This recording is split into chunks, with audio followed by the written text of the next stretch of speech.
Namaskar, I'm Ashok Vyas and welcome to Wide Angle with Ashok Vyas program. And today I have the pleasure and honor of welcoming someone who has served in several capacities. But what I find astounding, amazing is someone coming with Indian roots, serving here in New Jersey, Franklin Township as assembly member, representing for 7 times consecutively, and before that he also served as council member and commissioner, and there is much more that is inspiring for us to learn from Upendra Chivukula ji. Upendra ji, welcome. Namaste. Namaste, Ashok ji. So let's begin with the latest achievement. After you completed serving, your quest for knowledge didn't rest. You did PhD in business administration. What is the secret of your continued passion to learn? Now, life is a journey, and as you learn, you progress. And I think nobody can say I know everything. And I have a lot of interest, many interests in education, business, and politics, and spirituality. We have talked about that before. And so I think one way you continuously improve yourself is through education. And I was fortunate during the COVID-19 pandemic time. Really, my doctorate program kept me very busy, and I was able to accomplish that, and I'm very happy about it. So we are also happy with you, and I would be happy if you share us what is the core sort of theme of your thesis on business administration, and what did you find was a new way of looking at some of the experiences that you have had as representative. You are also functioning as an administrator. So was there something that was different than the way you did? Yeah, I think, when you're doing a PhD, a doctorate, what happens is that you are going to, you are thinking changes. Usually, you remember the Indian system where you, somebody is telling you something, you are memorizing it, and you are repeating that thing. So whereas here, when you're trying to define the problem, and then solve that problem. I think that is what that opens up your thinking to different possibilities, and you get to read different articles of different authors, and then look at how they look at things, and then you are really digging deep. It's like peeling an onion, and you keep on looking for answers and trying to look for that's some problem that has not been solved before, and that how, or you are trying to relate to something that you discover in your life and connect it with already some things that have been discovered earlier. Business word takes us to more corporate sort of a structure, or something where your prime focus is profit. As social service organizations or as politicians, the focus is different. Does that changes the way one would function in elected office or office where you have to produce the results and meet the targets given to you? Yeah, one thing that is common across business, politics, and academia is communication. And no matter what it is, whether you are doing written communication, or you verbally communicating something, or you are interpersonal, trying to understand the other person, you are trying to develop the relationship. So communication is such a common thing across all the different disciplines. And so the project I worked on, and looking at some of the constraints in the communication among some of the bureaucrats, because I was as a commissioner, I was a bureaucrat, and trying to see how, what are the types of things that go on internally. And I used a theory called the principal and agent theory, in that the principals are the owners of the problem, that is commissioners, and the agents or the staff who have more technical knowledge, and they will try to share the information with the commissioners. So I try to understand the dynamics and how it impacts the output of the organization. Talking about communication, there is verbal communication, there is your body language that also communicates, and these two sort of complement each other in order to convey something to help people you are working with see the way you are seeing. And it is quite challenging, even if you are coming from the same cultural background. In your case, was there some additional challenge? Your background as an Indian American and the community that you are mingling with, they may interpret something differently, etc. Yeah, I think that one of the most important thing is that you have to remove that shield. People have that, oh, this person is from a different part of the world and speaks with different accent and things like that. So we had to let that guard down. So that's the first step. I think that you have to do, and you can accomplish that by befriending them. You become friends of them and take out all the fears that they may have, and that is very important. Then that opens up the open communication between the two people, could be from wherever they are. But one of the important things is that when you are communicating, I think it has to be persuasive. So you cannot have very shallow conversation. You have to have in-depth conversation, and whatever you say, you substantiate that with facts and figures, and you do that, and then the confidence in the communication grows higher, and you start becoming effective communicator. I think a lot of people communicate, but how persuasive are they? Are they able to convince somebody? Like, you are contesting for elections and you are seeking the people's votes, and you have to establish, first you have to define yourself, who you are and what you stand for, what you believe in, and then you have to convince the other person you are the person that they have been looking for, and that is where the persuasiveness comes into picture. So there are many important points, and I think these are relevant for any aspiring politician or anyone who wants to succeed in life. So you said you have to be clear about defining who you are. I think many people do not find themselves comfortable in whatever way they define themselves. They feel that there is some loose end somewhere, but they don't bring that to the table. They want to portray their image as someone which they actually are not convinced that they are that which they are showing. So the question is your interest in the spiritual side of life. We have talked, as you mentioned earlier, and then you are also taking active interest. In fact, you are supporting the temple as well.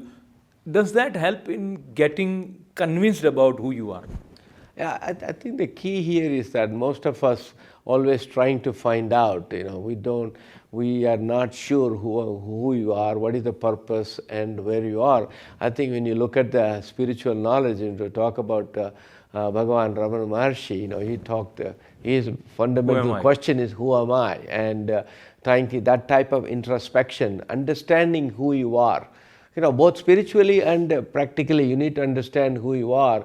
And it's like writing a resume. If I'm writing a resume, if I don't know who I am, how I'm going to convince you who I am? And I think that is very relevant in politics also. A lot of times people, they try to be very superficial, and they're not very clear to themselves, and that shows. And that is what other person looking at it and say, look, hey, if this person is not sure of who he is or she is, and why do I waste my time with this person? I think that's where the spirituality and our introspection and knowing who you are really helps. Of course, we are not going to go to the highest level of Bhagavan Ramana Maharshi, but I think from a practical sense, even in a business, you have to define, if I'm selling a product, why am I selling the product? Am I using that product? Do I believe in that product? I think that is where the persuasiveness comes into picture. A lot of times people miss the point. That they say, okay, you go with the talking points. As a politician, I'm used to somebody giving me talking points. If you don't really believe in those talking points, and your delivery is it's not going to be that good. I think this also is an important point, and let us look at your journey, one after another tenure, and you're going to the same set of people, and you continuously convince them that you are the one that they would like to choose. So how was it? It must have been gratifying, and overall, was there similar kind of uncertainty in your mind as you might have had while you were contesting for the first time? So let us compare the first time and the seventh time. What was the difference in Upendra Chivukula that was approaching the potential voters? Yeah, well, one of the things, when I ran for my assembly election in 2001, but I already won the local elections. Councilman, I was served as a mayor, and in 2000 was a very interesting year because we had 9/11 happening, right? 9/11 was the whole world was shaken up, and there's a lot of tremendous distrust towards immigrants. And I'm a naturalized citizen of the United States of America, but I don't look like everybody, so I look different, and so there are certain level of distrust or whatever you want to do. But over a period of time, and also when you look at people in their eyes, a lot of times people who are not sure of themselves, they look down or look on the sideways. If you look right into their eyes and you are having that conversation, that builds up the trust. And I think that helped me a lot. And then actions do matter. Words matter to some extent, but actions matter more because you are showing what you're saying, that you're showing that you can do what you're saying. And I think that is very important. That's why they say put your money where your mouth is, and that is expression. You hear that American slang, and that is very important. Having that connection, one-on-one connection, establishing that, it's very important. Look at it. People look at it. You're a family man. I've been first time when I was there, and it was in 2001. I was already married for 44 years or 40 years or whatever it is. So there is a stability in my life. I have a family, I have children, and I was taking care of them. And I showed my care. A lot of the times people ask for something, but they don't show the empathy. People are suffering, so you have to show the empathy that you understand their suffering. And I think that is a lot of that part of the convincing that people understand. So I think what you say is important, and yet there are so many exceptions, and I'm kind of reminded of a previous president looking at the stability in family life. I think it was there with President Trump. But now back to the way Democratic Party is perceived. Many Indian Americans feel that Democratic stand is not pro-Indian, and now that the previous presidential candidate Tulsi Gabbard has said what she said while leaving Democratic Party, also sort of substantiate this impression, or of course, you're a Democrat, and I'll also bring to your attention recently in the Tenik Democratic their organization, Democratic Committee, yeah, local committee, they passed a resolution which is against, I would say, Hindus, because some main Hindu organizations they have named, etc. So how do you see this dynamics overall? So I'll hold my second question. Yeah. Yeah, I think it's important. Politics and parties, they are part and parcel. And when you look at the parties, there's a leadership structure and they have certain rules that they are.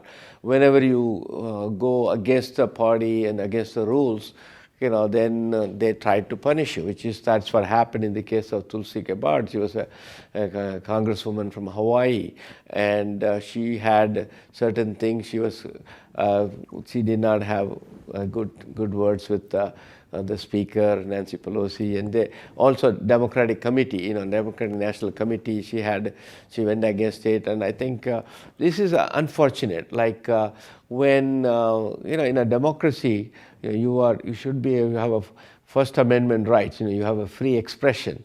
And I think she was critical also of America's position with respect to Ukraine and the way it, in the initial stages, some of the statements that came from her were quite critical of the stand taken by America.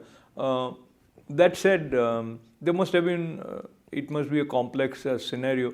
But coming back to the other reference, wherein I see there is more infiltration of kind of politics coming from the native land. For example, some Pakistanis and Indians, and then Hindus and Muslims, and so these kind of currents were not politically as visible in America as they are now.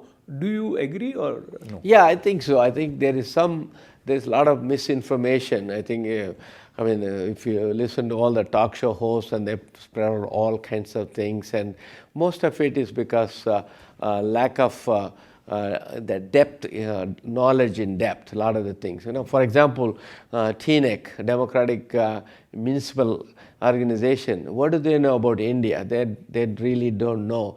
And somebody has given them, as I told you, talking points. Somebody has given the talking points to them, and I have never heard of Democratic organization sending a resolution. They're not, they're not a council. What is the weight of this resolution? Nothing. I don't think it's that carries that much. Probably even it may not even carry weight in TNEC for that matter. But they have done that, and I don't know the motivation behind that. But I think they should not be getting involved in that, because especially, if I don't know anything about Ukraine, if I make comments about Ukraine without having substantiating information, I make a fool of myself. I think that happens. I think the TNEC Democratic Organization, I think, made a fool of themselves. By then they had to go apologize and all that stuff, because that's why anytime, any action, you should do proper research before you get involved. Now, looking at the broader picture, I think there is a sentiment, I think there is going on. People, whether it's the some fabulous five or whatever you call them, so they're all progressive Democrats, and they're making all kinds of statements and not relevant, I think, to what is going on here. But I think just trying to mislabel all Hindu organizations as quote unquote not a terrorist or whatever they're trying to label that, it is totally wrong. And then also politicians, even at the Senate level, they made condemn what happened in Oak Tree Road and all the stuff, and a lot of depth is not there. First of all, my question, fundamental question to all these people is that why do you want to bring politics from something that is happening 10,000 miles away here? You're not feeding the people in India or Pakistan or Bangladesh. And why do you want whatever happening there? And what is that? Who gave you and who made you in charge that you can judge all the people? So in my particular present life, I don't judge people. And because who am I to judge other people? Maybe that comes from my spiritual background, whatever it is. But let's stick to what we know. And we have so many problems that are facing United States of America: hunger, poverty, homelessness. Inflation is and also what are they doing? These elected officials, they're not doing much about that. Housing shortage. They're all trying to make statements, but they're not really coming up with solutions. And I think it's an escape route. Like I can blame something happening in Bangladesh or India or somewhere in the Middle East. But what is happening? All charity begins at home. So do that introspection. What is going on in America? How can you make America better and prouder? Make America great again. I am reminded of that, which associates with President Trump. But coming to your tenure, the final one as Assembly member. Commissioner.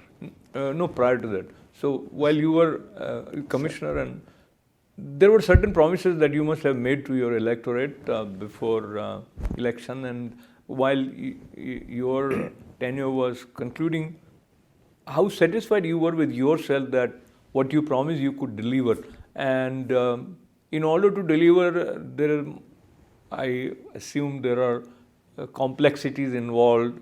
There are multiple areas that you need to pay attention to, including whatever funding sources are. There are certain people that you need to convince that this is how it should flow. So overall, were you happy with yourself in terms of what you could deliver, or was there something in your mind? And let me end with this one-liner is, what was the most satisfying contribution that you could offer?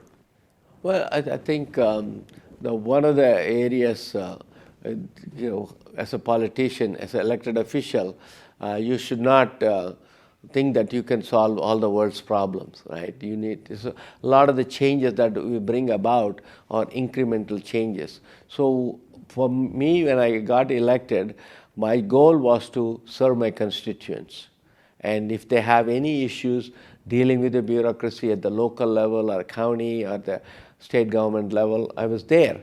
I was able to listen to them. I provided them the access to me. Whenever they wanted to meet with me, I made sure that gave them the opportunity, listen to their problems. And some of the problems I may not be able to solve, but at least I gave a hearing on that. Then, of course, some of the things I did with respect to renewable energy, with respect to solar energy or offshore wind energy or bioenergy, all these things. And from a policy perspective, I was able to do that.